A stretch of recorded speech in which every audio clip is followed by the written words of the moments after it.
మంది కలిసి సమావేశం కావటం జరిగింది. ఈ సమావేశానికి చంద్రబాబు నాయుడు గారే మన రాష్ట్ర ముఖ్యమంత్రి గారు మేము వస్తాము మీతో చర్చిస్తాము అనేటువంటి ఒక లెటర్ను రాస్తే ఓకే రండి చర్చించండి అని తెలంగాణ ముఖ్యమంత్రి గారు అంగీకరించి ఆహ్వానిస్తే వెళ్లి చర్చలు చేశారు. ఇక్కడ చాలా ప్రశ్నలకు సమాధానం లేనటువంటి సమావేశంగా ఈ ఇద్దరి ముఖ్యమంత్రుల సమావేశం మిగిలినట్టుగా అర్థమవుతా ఉన్నది. ఇంతకుముందు కూడా వైఎస్ఆర్ కాంగ్రెస్ పార్టీకి సంబంధించినటువంటి నాయకులు చాలా మంది మాట్లాడారు. ప్రధానంగా ఈ సమావేశం జరగవలసినటువంటి అవసరం ఎందుకు ఏర్పడింది అనే దాని మీద ఒక వివరణ ఇవ్వలేకపోయారు. ఇంకొక అంశం ఏమిటంటే ఈ సమావేశానికి మన రాష్ట్ర ముఖ్యమంత్రి గారు ఆయన బృందంతో కలిసి వెళ్లే ముందు అనేకమైనటువంటి లీకులు తెలంగాణ ప్రభుత్వం డిమాండ్ చేస్తుంది కొన్ని అంశాలనేది అన్ని మీడియా ఛానల్లో విపరీతంగా ప్రచారమైంది. ఇప్పుడు కూడా ప్రచారం అవుతా ఉన్నది. ఈ ప్రచారం అవుతున్నటువంటి అంశాల మీద సమావేశం ముగిసిన తర్వాత తెలంగాణ ఉప ముఖ్యమంత్రి గారు, తెలంగాణ మంత్రులు, ఆంధ్ర రాష్ట్ర మంత్రులు ఒక సమావేశం ఏర్పాటు చేశారు. ఆ సమావేశంలో మీడియా ప్రతినిధులు ఇదే ప్రశ్నలు అడిగితే వాటికి సమాధానం చెప్పుకోకుండా దాటవేశారు. ఇది మరింత అనుమానాలకు తావు చూస్తున్నటువంటి అంశం. అసలు జనరల్గా ఇద్దరు ముఖ్యమంత్రులు మాట్లాడుకున్నారు అంటే ఆ ఇద్దరు ముఖ్యమంత్రులు మీడియా ముందుకు వచ్చి మాట్లాడతారని అందరూ ఎదురు చూశారు. చంద్రబాబు నాయుడు గారు, రేవంత్ రెడ్డి గారు ఉమ్మడి మీటింగ్ జరిగింది కాబట్టి వారిద్దరూ ఉమ్మడిగా మీడియా ముందుకు వచ్చి వివరణ ఇస్తారని అందరూ ఎదురు చూశారు. వాళ్ళు రాలేదు. మంత్రివర్గ సభ్యులు ఇచ్చారు. వారు కూడా ప్రశ్నలకు సమాధానం చెప్పుకోకుండా ఏదో రెండు మాటలు అట్లా మాట్లాడి ముక్తసరిగా మాట్లాడి వెళ్లిపోయినటువంటి సందర్భాలు ఉన్నాయి. ఇది చాలా దురదృష్టకరమైనటువంటి పరిణామంగా వైఎస్ఆర్ కాంగ్రెస్ పార్టీ భావిస్తుంది. రాష్ట్రంలో అనేక మంది కూడా ఇదే విధంగా భావిస్తున్నారనేది మా అభిప్రాయం. ఎందుకనంటే రాష్ట్రం విడిపోయి 10 సంవత్సరాలు పూర్తయింది. ఆంధ్రప్రదేశ్ 2 రాష్ట్రాలుగా విభజన జరిగినప్పుడు ఏపీకి మన రాష్ట్రానికి అనేకమైనటువంటి సమస్యలు అపరిష్కృతంగా మిగిలిపోయాయని, దానివల్ల మనకు తీవ్రమైన నష్టం జరుగుతుందనేటువంటి అభిప్రాయం ఈవెన్ చంద్రబాబు నాయుడు గారు కూడా చాలా సందర్భాల్లో చెప్పారు. రాష్ట్రం విడిపోయినప్పుడు మొదటిగా ముఖ్యమంత్రి అయింది నారా చంద్రబాబు నాయుడు గారు. 5 సంవత్సరాలు ఈ రాష్ట్రాన్ని పరిపాలన చేశారు. 10 సంవత్సరాలు హైదరాబాద్ ఉమ్మడి రాజధానిగా ఉండేటటువంటి వెసులుబాటును ఆ రోజు రాష్ట్ర విభజన జరిగినప్పుడు చట్టంలో పెట్టారు. ఎందుకనంటే రాజధాని లేని రాష్ట్రం కాబట్టి. ఇన్ఫ్రాస్ట్రక్చర్ ఏర్పడిన తర్వాత 10 సంవత్సరాలు ఇన్ఫ్రాస్ట్రక్చర్ పూర్తి చేసుకొని అప్పుడు హైదరాబాద్ నుంచి తరలి వెళ్ళిపోతారు అనేటువంటి భావనతో ఆ ప్రొవిజన్ పెట్టారు. ఆ అవకాశాన్ని మనకిచ్చారు విడిపోయినటువంటి రాష్ట్రంగా. నేను అడుగుతా ఉన్నా, అవకాశాన్ని ఎందుకు ఉపయోగించుకోలేకపోయాం? 5 సంవత్సరాలు ఈ రాష్ట్రాన్ని పరిపాలన చేసినటువంటి నారా చంద్రబాబు నాయుడు గారు అవకాశాన్ని ఉపయోగించుకోకుండా ఎందుకు పారిపోయి వచ్చారు అనేది ఇక్కడ ప్రశ్న అని అడుగుతా ఉన్నా. ఎందుకంటే ఈ సందర్భంలో చెప్పవలసినటువంటి బాధ్యత, గుర్తు చేయవలసిన బాధ్యత మాకుంది. ఎందుకు వచ్చేశారు? ఉమ్మడి రాజధానిని వదిలేసి ఆయన టకటక వచ్చేశాడు. వచ్చేసి ఇక్కడ ఆఫీస్ లేదు. ఆయనే చెప్తున్నాడు చాలా సందర్భాల్లో బస్సులో ఉండి పరిపాలన చేశాను అని. ఎందుకు బస్సులో ఉండి పరిపాలన చేయవలసిన పరిస్థితి ఎందుకు ఏర్పడింది? రాజధాని ఇక్కడ ఏర్పడినప్పుడు, శాసనసభ కూడా ఏర్పడినప్పుడు, బిల్డింగ్ ఏర్పడినప్పుడు ఎందుకు మీరు వచ్చేశారు? అందరికీ తెలిసినటువంటి సత్యం అది. తప్పు చేసి వచ్చేశారు. మెడబట్టి గెంటేశారు. మీరు భయపడి పారిపోయి వచ్చేశారు. తీరని ద్రోహం చేశారు ఈ ఆంధ్రప్రదేశ్కి మీరు మొదటిగా అనే విషయాన్ని ఈ సందర్భంలో నేను గుర్తు చేస్తున్నాను. 10 సంవత్సరాల పాటు ఉమ్మడి రాజధానిగా ఉండవలసినటువంటి హైదరాబాద్ను వదిలి 9th షెడ్యూల్లోనూ 10th షెడ్యూల్లోనూ ఉన్నటువంటి విభజన చట్టంలో ఉన్నటువంటి ఆస్తులను పంపకం చేసుకోకుండా, బేరసారాలు ఆడుకోకుండా, చర్చలు జరుపుకోకుండా పారిపోయి వచ్చి నూతనంగా ఏర్పడినటువంటి ఆంధ్రప్రదేశ్కి ప్రథమ ద్రోహం చేసిన వ్యక్తి నారా చంద్రబాబు నాయుడు గారు. అవునా కాదా ఆలోచన చేయమని మనం చేస్తున్నా. 5 సంవత్సరాలు పరిపాలన చేశారు. ఏం సాధించారు మీరు? అన్ని ఆఫీసులు ఖాళీ చేసి వచ్చేసారు. ఈ ఆఫీసులు మీరు అడగలేదు. అడక్కపోగా జీహూజురని సలాం పెట్టేసి వచ్చేసి ఇక్కడ తాత్కాలికమైనటువంటి సెక్రటేరియట్ కట్టారు, తాత్కాలికమైనటువంటి అసెంబ్లీ కట్టారు, తాత్కాలికమైనటువంటి హైకోర్టు కట్టారు. ఎందుకు తాత్కాలికంగా కట్టాలి? 10 సంవత్సరాలు నీకు టైం ఉంటే. ఎందుకంటే వెళ్ళపోతే ఊరుకోము, మిమ్మల్ని కేసులో పెట్టేస్తాము అని వాళ్ళంటే భయపడి, తప్పు చేసి భయపడి పారిపోయి ఆంధ్రప్రదేశ్కి అన్యాయం చేసినటువంటి నారా చంద్రబాబు నాయుడు గారు మళ్ళా ముఖ్యమంత్రి అయ్యారు. కారణాలు ఏమైనప్పటికీ ప్రమాణ స్వీకారం చేశారు. మరొక అన్యాయం చేయడానికి ప్రయత్నం చేస్తున్నారు ఇవాళ. నేను అడుగుతా ఉన్నా, ఎస్ 2 రాష్ట్రాలు విడిపోయాయి, కొన్ని సమస్యలు ఉన్నాయి అపరిష్కృతంగా. చర్చల ద్వారా ఆ సమస్యల్ని పరిష్కరించుకోవాలి, వండర్ఫుల్. లేదా కేంద్ర ప్రభుత్వం మధ్యవర్తిత్వం ద్వారా పరిష్కరించుకోవాలి, నెంబర్ 2. నెంబర్ 3 న్యాయస్థానాల ద్వారా పరిష్కరించుకోవాలి. ఇవాళ ఎన్ని వివాదాలు ఉన్నాయి మనకి? ఎస్ ఉన్నాయి. 9, 10 షెడ్యూల్లో ఉన్నటువంటి బిల్డింగులు, ఆస్తులు మనకు రావాల్సినవి ఉన్నాయి. 7,000 కోట్ల రూపాయలు విద్యుత్ బకాయిలు మనకు రావాలి. దాన్ని అడగటం జరిగింది. వాళ్ళు ఇవ్వకపోతే కేంద్ర ప్రభుత్వాన్ని ఆశ్రయించడం జరిగింది. కేంద్ర ప్రభుత్వం ఆదేశించింది. ఆదేశించిన తెలంగాణ ఇవ్వలేదు. న్యాయస్థానాల్లో ఉంది వాళ్ళ. దాని గురించి ఏమన్నా మాట్లాడారా మీరు? మాట్లాడలేదే. మాట్లాడినట్టు ఎక్కడ అనిపించడం లేదే. అది పోగా చిత్రమైన విషయం ఏంటంటే, శ్రీశైలం, నాగార్జున సాగర్ ఈ 2 ఉమ్మడి ప్రాజెక్టులు సరిహద్దులో ఉన్నాయి. వారికి మనకి సరిహద్దులో ఉన్నాయి కాబట్టి ఉమ్మడి ప్రాజెక్టులు. వాటిలో అనేక ఇష్యూస్ ఉన్నాయి. వాటి గురించి మాట్లాడారా? ఇవాళ పోతిరెడ్డిపాడుకు సంబంధించి నేను అడుగుతా ఉన్నా, రాయలసీమకు నీళ్లు వెళ్ళాలంటే 881 ఫీట్స్ లెవెల్లో ఉంటే తప్ప నీళ్లు వెళ్ళవు. అక్కడ దాకా రాణిస్తున్నారా తెలంగాణ వాళ్ళు? విద్యుత్ కోసం వదిలేస్తున్నారు అక్కడ దాకా రాకోకుండా. దీనివల్ల రాయలసీమ నష్టపోతుంది. ఈ సమస్య గురించి మీరేమన్నా మాట్లాడారా?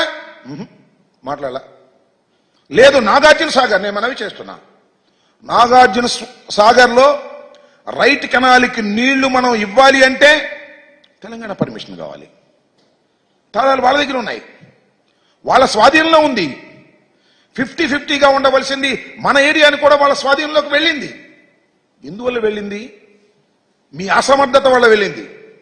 మళ్ళా జగన్మోహన్ రెడ్డి గారు అధికారంలోకి వచ్చిన తర్వాత మొన్న మీ అందరికీ తెలుసు, పోలీస్ యాక్షన్ చేసి మనం దాన్ని స్వాధీనం చేసుకున్నాం. తర్వాత కేంద్ర హోంశాఖ ఇంటర్ఫీర్ అయ్యి మేము దాన్ని పరిష్కరిస్తాం, మీరు తొందరపడమాకండి, మాకు హ్యాండ్ ఓవర్ చేయమంటే రాష్ట్ర ప్రభుత్వం కేంద్ర పోలీసులకు హ్యాండ్ ఓవర్ చేసినటువంటి సందర్భాన్ని మనం చేస్తున్నాం. దాని గురించి ఏమైనా మాట్లాడారా మీరు? మాట్లాడే ప్రయత్నం చేశారా? మాట్లాడలా. నాగార్జున సాగర్ విషయంలో కానీ, శ్రీశైలం విషయంలో కానీ మనకు ఆల్రెడీ వివాదాలు ఉండి ఇబ్బంది పడుతున్నటువంటి సమస్యల గురించి పొన్నెత్తు కూడా మాట్లాడుకోకుండా ఎందుకు ఈ సమావేశాన్ని ఏర్పాటు చేశారు మాకు అర్థం కాల. చాలా దురదృష్టకరమైనటువంటి పరిణామం. అరే బయట వింటుంటే ఆశ్చర్యం వేస్తుంది. కొన్ని పత్రికలు, కొన్ని మీడియా ఛానల్స్ చెప్పేటటువంటి మాటలు వింటుంటే దానికి చెప్పవలసిన వాళ్ళు సమాధానం చెప్పడాలా ఏంటండి? నాకు అర్థం కాలేదు. ఎస్, ఆంధ్రప్రదేశ్కి ఒక సుదీర్ఘమైన తీర ప్రాంతం ఉంది. సుమారుగా 998 ఎంత ఉంది, 1000. మొన్న చర్చల సందర్భంగా చంద్రబాబు నాయుడు గారు లెటర్ రాస్తే మీరు రండి అని అంటే వాళ్ళు అడిగారంట మాకు దీనిలో వాటా కావాలని. తెలంగాణ ప్రభుత్వం అడిగిందని పత్రికల్లో వస్తుంది, మీడియాలో వస్తుంది. ఒక పత్రిక అయితే నమ్మశక్యం కాకపోవచ్చు, అన్ని పత్రికల్లోనూ, టోటల్గా అన్ని మీడియాలోనూ మాకు వాటా కావాలి అని తెలంగాణ ప్రభుత్వం అడిగింది. ఒకటి. రెండవది, తిరుమల తిరుపతి దేవస్థానం బోర్డులో వాటా కావాలి అడిగింది. బోర్డులో అంటే మెంబర్లు వేయడానికి. సరే, దట్ ఇస్ పొలిటికల్ డెసిషన్. ఆదాయంలో కూడా 48% కావాలి, మీరు 52 తీసుకోండి, మాకు 48 ఇవ్వండి అని అడిగింది అనేటువంటి మాట. అంతేకాదు, మనకు పోర్ట్స్ ఉన్నాయి కదా ఈ తీర ప్రాంతంలో, ఈ అన్ని పోర్ట్స్లోనూ వాటా కావాలని అడిగింది అని. మరొకటి, కృష్ణా జలాల్లో కూడా మాకు అన్యాయం జరిగింది, మాకు వాటా కావాలి అని అడిగిందని. ఈ 4 కూడా చాలా విపరీతమైన ప్రచారం జరిగాయి. దానితో పాటు అతి కీలకమైంది పోలవరం ప్రాజెక్టు నిర్మాణానికి విభజన చట్టంలో పెట్టినటువంటి 7 మండలాల్ని విభజన చట్టం ప్రకారం మన రాష్ట్రానికి కలిపేశారు. ఆ 7 మండలాల్ని వెనక్కి ఇచ్చేయమన్నారంట. ఇచ్చేయమన్నారు వాళ్ళ కోరికలు. చిత్రం ఏంటంటే,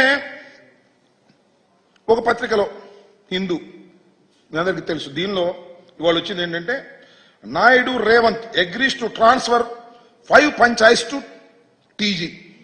ఇది నాయుడు అంత రేవంత్ ఇద్దరు కలిసి సమావేశంలో 5 గ్రామాలను తిరిగి తెలంగాణకు ఇవ్వడానికి అంగీకరించారు చంద్రబాబు నాయుడు గారు. What is this? దీనికి సమాధానం చెప్పగలరా? వార్తలు ఈ విధంగా పుంఖాలుగా వస్తున్నప్పుడు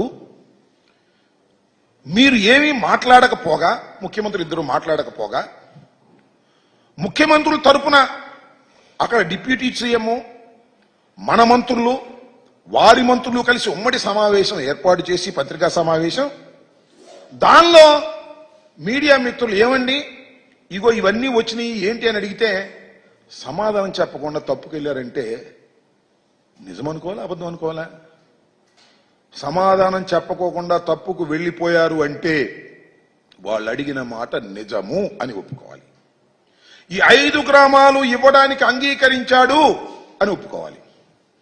లేదంటే తీర ప్రాంతంలో వాటా ఇవ్వడానికి చంద్రబాబు నాయుడు గారు సుముఖతతో ఉన్నారు అని అనుకోవాలి. మౌనం. అలాగే కృష్ణా జలాల్లో వాటా ఇవ్వడానికి కూడా సుముఖంగా ఉన్నారు అనుకోవాలి.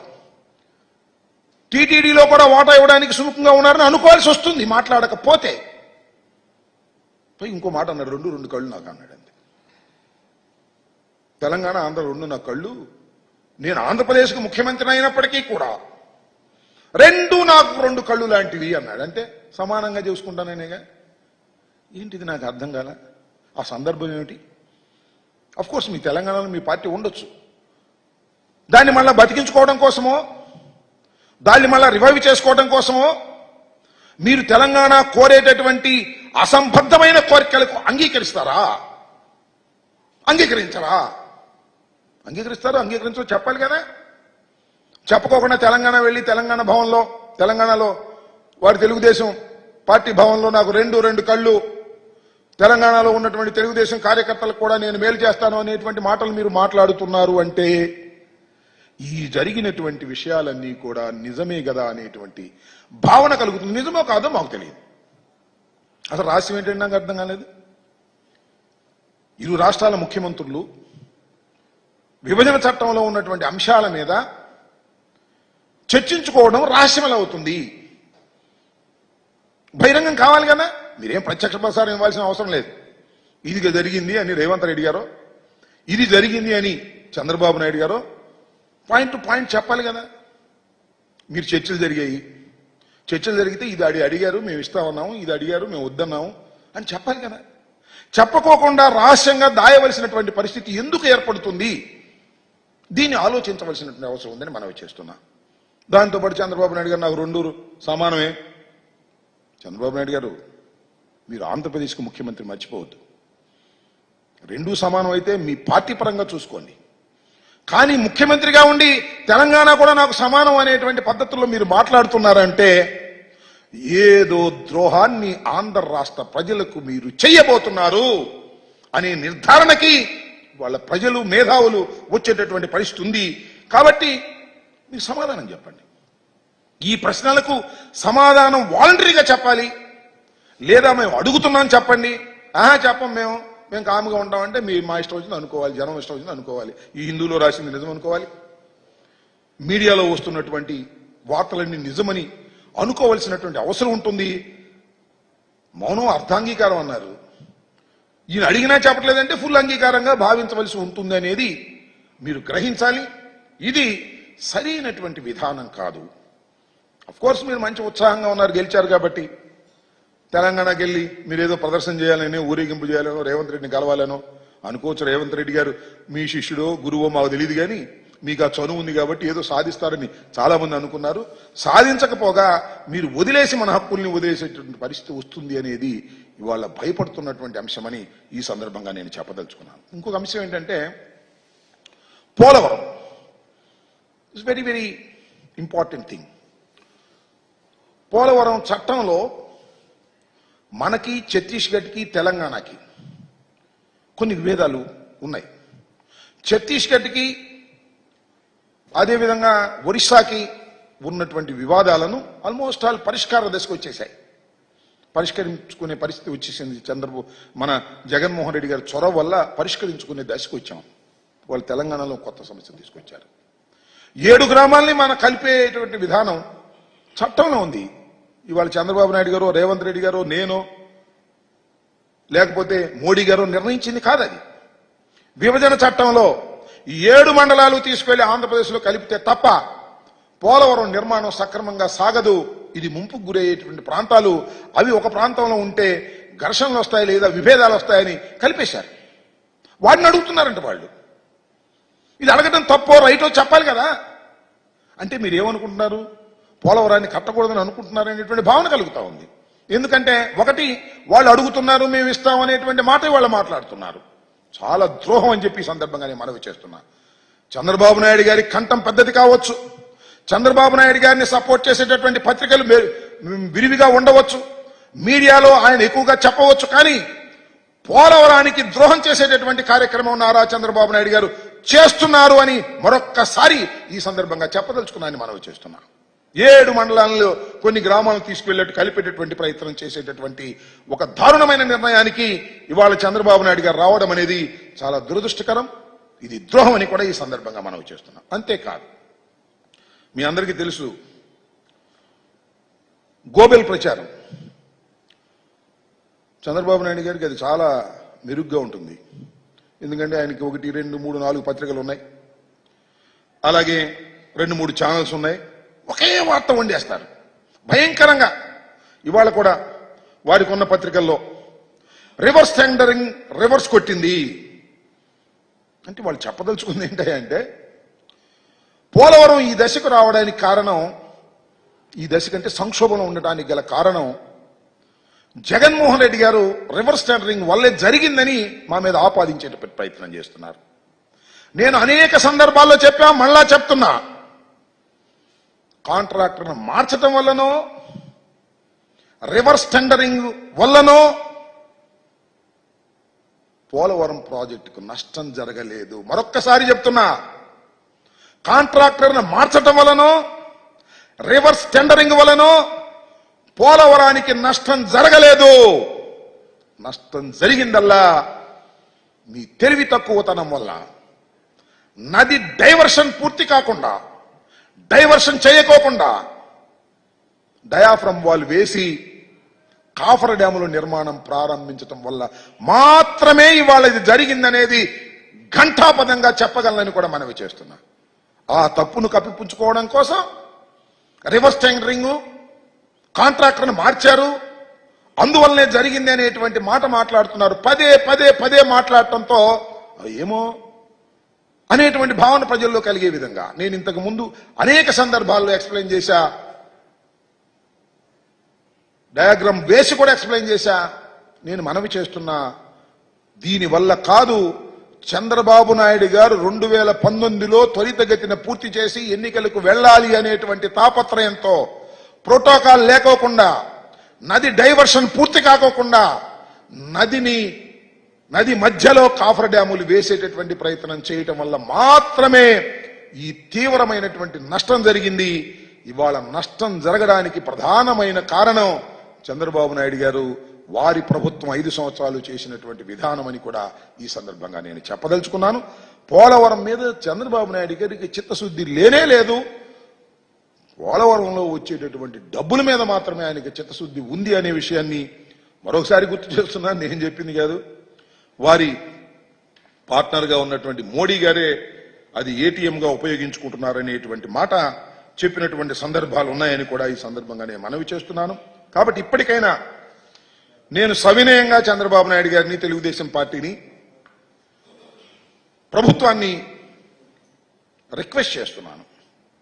ప్రజల్లో తీవ్రమైనటువంటి అనుమానాలు ఉన్నాయి. దానికి కారణం మీరే, ఎవరు కాదు.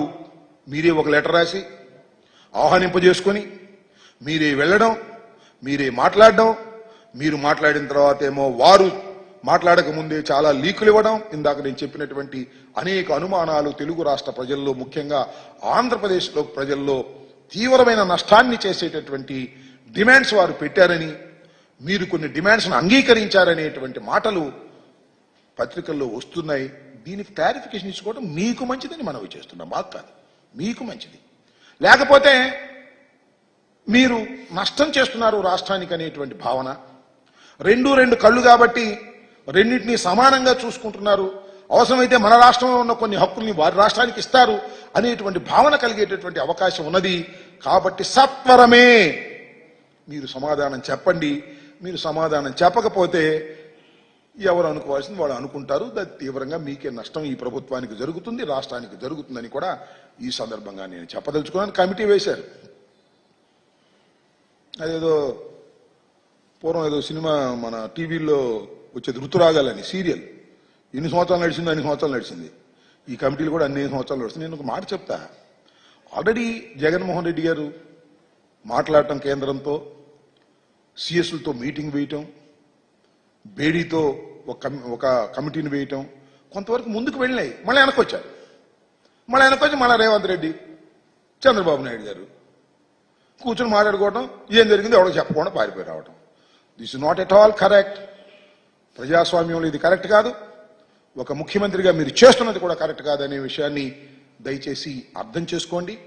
నేను మనవి చేస్తున్నా, ఎమ్మటే క్లారిఫికేషన్ ఇవ్వడం మీకు మంచిది, ప్రజలకు మంచిది.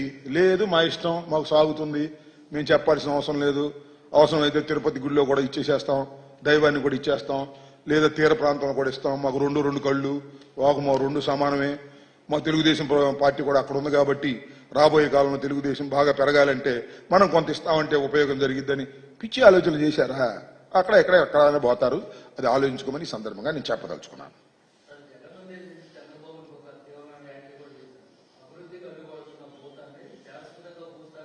ఇవాళ చంద్రబాబు నాయుడు గారు జగన్మోహన్ రెడ్డి గారి మీద అనేకమైన వ్యాఖ్యలు చేస్తున్నారు.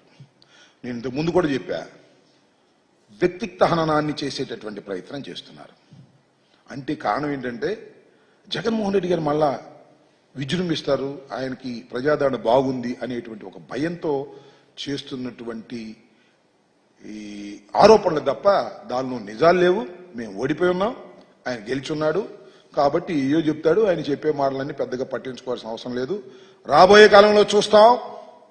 ఇచ్చినటువంటి వాగ్దానాలను నెరవేర్చకపోతే సామాన్యుడు గొంతుకై జగన్మోహన్ రెడ్డి గారు విజృంభిస్తారనే విషయాన్ని కూడా నేను మనవి చేస్తున్నా. మీరు చేసిన ప్రతి వాగ్దానాన్ని నిలబెట్టుకున్న రోజునే మీరు మీ పార్టీ మనుగడ సాధిస్తుంది, లేకపోతే మనుగడ సాధించదు. ఇది వాస్తవ రూపం, ఇది రాబోయే కాలం అని చెప్తున్నా.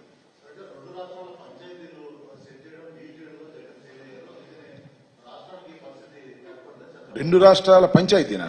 ఏం పంచాయతీ ఉంది? చాలా పంచాయతీలు ఉన్నాయి. డీల్ చేయటంలో అట్ట అనుకుంటే ఇంకోటి కూడా అనుకోవచ్చు కదా. చంద్రబాబు నాయుడు గారు 5 సంవత్సరాల్లో డీల్ చేయడంలో ఫెయిల్ అయితేనే కదా మళ్ళీ జగన్మోహన్ రెడ్డి గారి దగ్గరికి వచ్చింది. సో ఇది ఏం జరిగిద్దంటే, నేను ఒకటి చాలా స్పష్టంగా చెప్పదలుచుకున్నా, కొన్ని విషయాలు ఖచ్చితంగా చాలా సీనియర్ అడ్మినిస్ట్రేటర్, చాలా అనుభవం ఉన్న వ్యక్తి, కేంద్రంలో చక్రం తిప్పినటువంటి వ్యక్తి, భారతదేశంలోని సీనియర్ పొలిటీషియన్ అయినటువంటి నారా చంద్రబాబు నాయుడు గారు, ఇవన్నీ ఆయన చెప్పుకుని నేనేం చెప్పేవి కాదు, అట్టర్ ఫెయిల్యూర్ వలన ఈ సమస్య వచ్చిందని మనవి చేస్తున్నాం. చూడండి మీరు ఒకసారి విభజన చట్టంలో ఉన్నటువంటి అంశాలు, ప్రత్యేక హోదా హామీ. ఎందుకు ప్రత్యేక హోదా వదిలేశావు ఆ రోజున? ఎందుకు ప్రత్యేక ప్యాకేజీకి వచ్చావు? ఇవాళ ఎందుకు అడగడం లేదు ప్రత్యేక హోదా? చెప్పండి. ప్రత్యేక హోదా గురించి నువ్వు నల్ల షర్ట్లు వేసుకుని శాసనసభలో నువ్వు అక్కడ గందరగోళం చేశావు కదా నువ్వు అధికారంలో ఉన్నప్పుడు. ఇవాళ నీ మీద ఆధారపడేటువంటి ప్రభుత్వం వచ్చిన తర్వాత మీరెందుకు ప్రత్యేక హోదాని అడగడానికి కూడా భయపడుతున్నారు? చెప్పండి సమాధానం. నేను మనవి చేస్తున్నా, 5 సంవత్సరాలు నువ్వు ముఖ్యమంత్రిగా మీరు ఎన్నుకోబడ్డారు రాష్ట్ర ప్రజల ద్వారా. శభాష్, మాకు 67 వచ్చాయి, మీరు అధికారంలోకి వచ్చారు. బహుశా అప్పుడు విభజించబడినటువంటి రాష్ట్రానికి అన్యాయం జరిగింది కాబట్టి, అన్యాయం జరిగిన రాష్ట్రానికి అనుభవజ్ఞుడైనటువంటి చంద్రబాబు నాయుడు గారు వస్తే బాగుంటుందని వేశారు. ఎందుకు వేశారో ఓట్లు వేశారు, మీరు అధికారంలోకి వచ్చారు. అనుభవజ్ఞులు 5 సంవత్సరాలు ఏం చేశారబ్బా? 5 సంవత్సరాలు మీరు చేసింది ఏంటి? కేసులో ఇరుక్కోకుండా తప్పుకోవడం కోసం ఆంధ్ర రాష్ట్రాన్ని పణంగా పెట్టారే. 9-10 షెడ్యూల్లో ఉన్నటువంటి ఆస్తుల పంపకం జరగకోకుండానే, ఇక్కడ శాసనసభను ఏర్పాటు చేసుకోకుండానే, ఇక్కడ ఆల్టర్నేటివ్ ఇన్ఫ్రాస్ట్రక్చర్ రాకముందే 10 సంవత్సరాలు అవకాశం ఉన్నా కూడా పారిపోయి వచ్చారు అంటే భయపడి కాదని అడుగుతా ఉన్నా, చెప్పమని అడుగుతా ఉన్నా. చంద్రబాబు నాయుడు గారు ఇన్ని ద్రోహాలు చేసి, సరే వాళ్ళు చెప్తున్నాడు ఆయన గెలిచాడు కాబట్టి రకరాలు, ఎన్నో ద్రోహాలు విడిపోయిన రాష్ట్రానికి చేసినటువంటి వ్యక్తి నారా చంద్రబాబు నాయుడు గారు. అనాలంటే ఆయనకి పెద్ద కంఠం, 5-6 ఛానల్స్ అన్నీ చూపిస్తాయి. జగన్మోహన్ రెడ్డి గారు దుర్మార్గుడు, జగన్మోహన్ రెడ్డి గారు దెయ్యం, ఇలాంటి పిచ్చి మాటలన్నీ మాట్లాడే కార్యక్రమం చేస్తున్నాడు తప్ప, మీరు ఆంధ్ర రాష్ట్రానికి ద్రోహం చేసింది, విడిపోయినటువంటి రాష్ట్రానికి 2 సార్లు ద్రోహం చేస్తున్నారు. ఇవాళ కూడా మీకు ద్రోహం అయింది. ఈ మీటింగే పెద్ద ద్రోహం. ఈ మీటింగ్ వల్ల కొత్త డిమాండ్స్ వచ్చాయి. వాళ్ళకి కొత్త డిమాండ్స్ పెడుతున్నారే, తిరుమల తిరుపతి దేవస్థానంలో వాటా కావాలని, అలాగే పోర్ట్స్లో వాటా కావాలని, ఎప్పుడో విభజన చట్టం ప్రకారం వచ్చేసినటువంటి 7 గ్రామాలు వెనక్కి రావాలని, 7 మండలాలు వెనక్కి రావాలని కొత్త డిమాండ్స్కి ఆస్కారం ఇచ్చారా మీరు? ఏమిటిది? What is this? ఏం చేస్తున్నారు మీరు? ఈ రాష్ట్రానికి న్యాయం చేస్తున్నారా, అన్యాయం చేస్తున్నారా? సో ఎన్నైనా జగన్మోహన్ రెడ్డి గారిని అనేటువంటి కార్యక్రమంలో చంద్రబాబు నాయుడు గారు ఉన్నాడు. చంద్రబాబు నాయుడు గారి ద్రోహం వల్లనే ఈ రాష్ట్రానికి విభజన చట్టం ప్రకారం రావాల్సినటువంటి రాయితీలు రాకోకుండా పోయాయనే విషయాన్ని దయచేసి గమనించాలని కూడా మనం చేస్తున్నాం.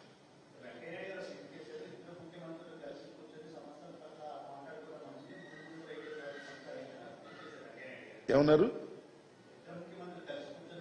వెంకయ్యనాయుడు గారు శభాష్, నేను కాదంటలా. 2 ముఖ్యమంత్రులు కలుసుకోవడం, 2 ముఖ్యమంత్రులు చర్చించుకోవడం తప్పని ఎవరన్నారు?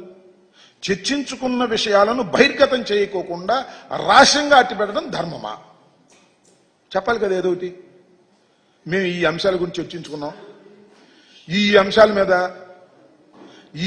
మీద మేము ఏకాభిప్రాయానికి వచ్చాం, ఈ అంశాలు ఏకాభిప్రాయం రాకపోవడం వల్ల కమిటీ వేశాం అని చెప్పాలి కదా. ఎందుకు చెప్పడం లేదు? ఎందుకు దాస్తున్నారు? రాసి మీటింగా? మీ వ్యక్తిగత ఏజెండాలు ఏమైనా మాట్లాడుకున్నారా ఏంటి? మరి కారణం చెప్పాలిగా. డిస్క్లోజ్ ఇట్ అని అడుగుతా ఉన్నా. శభాష్, 2 ముఖ్యమంత్రులు రేవంత్ రెడ్డి గారు అలాగే చంద్రబాబు నాయుడు గారు కలుసుకోవడం, చర్చించుకోవడం శభాష్, మాకేం అభ్యంతరం లేదు. ఏం చర్చించుకున్నారు చెప్పాలి కదా. చెప్పడం లేదంటే అది పవిత్రమైనటువంటి సమావేశం ఎలా అవుతుంది అనేది నా పాయింట్. వెంకయ్యనాయుడు గారు చెప్పినట్టుగా నేను I'm also accepting, everybody accepting. 2 రాష్ట్రాలు పక్క పక్కన ఉన్న రాష్ట్రాలు కూర్చుని మాట్లాడుకుంటే తప్పే ఉంది? ఏం తప్పలేదు.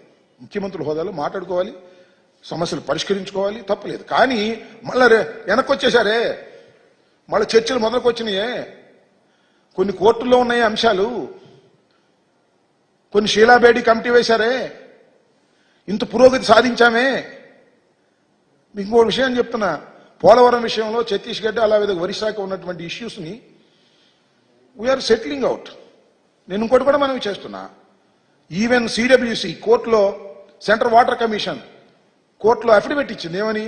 పోలవరం వల్ల ఒరిస్సాకి ఛత్తీస్గఢ్కి ముప్పు రాదు అని క్లియర్గా ఇచ్చేశారు. అట్ ది సేమ్ టైం ఇంకోటి కూడా అడుగుతా ఉన్నా, మీకు గుర్తుందా లేదా? తెలంగాణ మంత్రులు మాట్లాడారు ఇంతకు ముందు, పోలవరం 51.72 లెవెల్కి పెరిగితే భద్రాచలం మునిగిపోద్ది అన్నారు, విచ్ ఈజ్ నాట్ కరెక్ట్. దాని గురించి ఏమైనా చర్చించారా మీరు? మీరు 51.72 లెవెల్కి వాటర్ నింపడానికి వీల్లేదు, పోలవరంలో ప్రాజెక్టు పూర్తి కావడానికి వీల్లేదు అని తెలంగాణ వాదులు, తెలంగాణ ప్రభుత్వం పూర్వం వాదించింది. అవునా కదా? దాని గురించి ఏమైనా మాట్లాడారా? ఇన్ని వివాదాలుంటే ఏ వివాదం గురించి మాట్లాడుకోకుండా ఏంటంటే అదిదో మత్తుపా దార్కోనే డ్రగ్స్ గురించి మాట్లాడాం. డ్రగ్స్ గురించి మాట్లాడడానికి ఇంతమంది వెళ్ళాలా? వాడు ఇది జోక్ చేస్తున్నారు. డ్రగ్స్ గురించి మాట్లాడడానికి ఇంతమంది వెళ్ళాలా? అక్కడ మాట్లాడాలా? ఏంటిది నాకు అర్థం కాల. ఏది దొరక్క దాన్ని ముందుకు తీసుకొచ్చారు, అంతే సింపుల్. ఆ పూటకి అది ముందుకు తీసుకొచ్చారు, అసలు విషయాలు చెప్పుకోకుండా. సింగర్ అద్దెకి వెళ్ళాడు, వచ్చాడు అన్న సామెతగా వెళ్ళారు, వచ్చారు. ఏం జరిగిందంటే ఎవడు మాట్లాడ్డా, తుస్ సీక్రెట్ రాష్ట్రంగా పెట్టుకోండి, ఎవరు మాట ఏంటిది?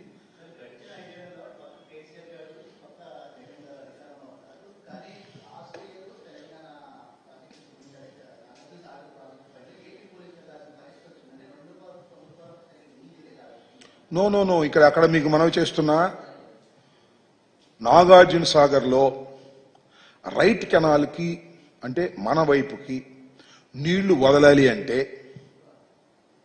ఏం చేయాలంటే ప్రొసీజరు, ఇంతకుముందు ఉన్న ప్రొసీజరు. తెలంగాణ వాళ్ళ దగ్గర తాళాలు ఉంటాయి, మనం తెలంగాణ వాళ్ళని అడగాలి, తెలంగాణ వాళ్ళు వచ్చి తాళాలు తీయాలి. తాళాలు తీస్తే అప్పుడు రైట్ కెనాల్కి నీళ్లు వదులుతాం. అంటే మన భాగంలో ఉన్నటువంటి మన రైట్ కెనాల్కి నీళ్లు వదలాలి అంటే వాళ్ళు పర్మిషన్ ఇవ్వాలి. వాళ్ళ వైపు ఉన్న కెనాల్కి నీళ్లు ఇవ్వాలంటే మన పర్మిషన్ అవసరంలా. ఇది అక్కడ ఉన్న ఒరిజినల్ సిచ్యుయేషన్. అంటే మీరు ఒకటే గుర్తుపెట్టుకుని, నాగార్జున సాగర్లో సగభాగం మనది, సగభాగం వాళ్ళది, మధ్య గీస్తే. దాన్ని అలా ఉన్నదాన్ని అలాగే ఉంది. ఎందువల్ల ఉంది? చంద్రబాబు నాయుడు గారు అడగలేక, డిమాండ్ చేయలేక. మీకు గుర్తుందా, చంద్రబాబు నాయుడు గారి టైంలో ఒకసారి పోలీసులు ఇలాగే వెళ్ళారు యాక్షన్కి వెళ్తే మన వెనక్కి తిరిగి వచ్చారు. యాక్షన్కి వెళ్ళంగానే చంద్రబాబు నాయుడు గారి ఫోన్ వచ్చింది, నువ్వు ఆ యాక్షన్ చేశావా, ఓటుకు నోటు కేసులో నువ్వు ముద్దాయి అవుతావు అని. వచ్చేయండి అన్నాడు. ఇది నా ఆరోపణ. వచ్చేశారు. కానీ మేము అదును చూసి మేము వెళ్ళి దాన్ని హ్యాండ్ ఓవర్ చేసుకున్నాం. జగన్మోహన్ రెడ్డి గారి టైంలో we hand over that place. అప్పుడు కేంద్ర హోంశాఖ ఇంటర్ఫియర్ అయ్యింది. మీరు పోలీసులు ఆ పోలీసులు కొట్టుకోవడం బాగోలేదు, మేము సెంట్రల్ ఫోర్స్ని పెడతాం, ఆ సమస్యను మేము పరిష్కరిస్తాం అంటే సెంట్రల్ ఫోర్స్కి ఇచ్చారు జగన్మోహన్ రెడ్డి గారు. ఇప్పుడు నాగార్జున సాగర్లో సెంట్రల్ ఫోర్స్ ఉంటుంది. అంతకు ముందు తెలంగాణ ఫోర్స్ ఉండేది మన వైపున కూడా, ఇప్పుడు సెంట్రల్ ఫోర్స్ వచ్చింది. దానికి కారణం జగన్మోహన్ రెడ్డి గారు. ఇవాళ మనకి తాళాలు కావాలి అంటే తెలంగాణ అవసరం లేదు, అడగాల్సిన అవసరం లేదు, సెంట్రల్ గవర్నమెంట్ అడిగి తాళాలు తీసుకుంటాం. ఇది మధ్యవర్తి. ఇంకా సమస్య పరిష్కారం కాలేదు. ఈ సమస్య ఏమైనా డిస్కస్ చేశామా పరిష్కారానికి? అది లేదు. ఏం చేశామంటే ఏమి లేదు. డ్రగ్స్ గురించి మాట్లాడాం. డ్రగ్స్ గురించి మాట్లాడడానికి ఇంతమంది ఎందుకు వెళ్ళాలి? ప్రగతి భవన్కి ఎందుకు భోజనం చేయాలి? అక్కడ గందరగోళం చేయాలి, ఇద్దరు ముఖ్యమంత్రులు మాట్లాడుకోవాలి. ఏంది ఇది అంత పెద్ద సమస్య ఇది? So they are playing a drama. ఏదో ఉంది, ఎక్కడో ఏదో ఉంది అనేటువంటి భావన కలుగుతున్న మాట వాస్తవం.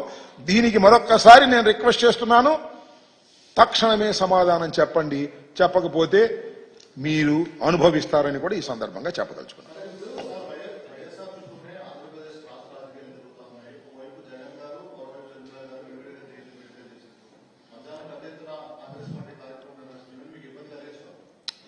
ఇప్పుడు ఒక విషయం, రాజశేఖర రెడ్డి గారు ఉమ్మడి రాష్ట్రానికి ముఖ్యమంత్రిగా పనిచేశారు. రాజశేఖర రెడ్డి గారి అప్పుడప్పుడు చంద్రబాబు నాయుడు గారు కూడా చెప్తున్నాడు కదా, రాజశేఖర రెడ్డి గారు నాకు బాగా మిత్రుడు అని. సో రాజశేఖర రెడ్డి గారి జయంతిని ఎవరైనా జరుపుకోవచ్చు, వర్ధంతిని ఎవరైనా జరుపుకోవచ్చు, ఎవరైనా దండ వేయచ్చు దివంగత రాజశేఖర రెడ్డి గారికి, అభిమానులు పెంచు. ఒకటి మాత్రం వాస్తవం, రాజశేఖర రెడ్డి గారి మరణం తర్వాత రాజశేఖర రెడ్డి గారి చితి మంటల నుంచి ఏర్పడినటువంటి రాజకీయ పార్టీ, అనివార్యమైన పరిస్థితిలో ఏర్పడినటువంటి రాజకీయ పార్టీ వైఎస్ఆర్ కాంగ్రెస్ పార్టీ. ఎన్ని కుట్రలు కుతంత్రాలు చేసినా వైఎస్ఆర్ కాంగ్రెస్ పార్టీని ఎవ్వరూ ఏమీ చేయలేరు. ఇది మాత్రం చెప్పదలుచుకున్నా. ఓకే.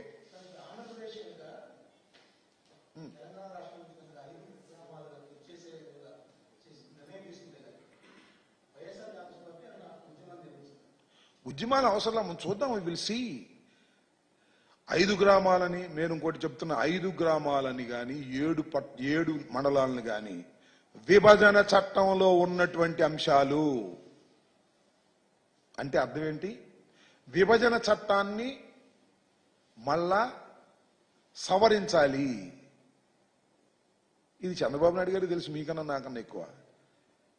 విభజన చట్టాన్ని మళ్ళా సవరించే పరిస్థితులు తీసుకురాగలుగుతాడా చంద్రబాబు నాయుడు గారు? ఆలోచించుకోవాలి. ఇవన్నీ కూడా